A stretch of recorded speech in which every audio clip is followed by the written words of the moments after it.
My relationship with the Lord and my love of his word is everything. And so if you are, and I say this all the time, people get so angry. You cannot be a Christian and a Democrat, period.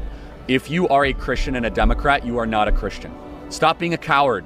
If you are a minister that is more interested in Instagram likes or like how your skinny jeans look on Sunday, like you shouldn't be a minister, okay? Or you shouldn't be a pastor.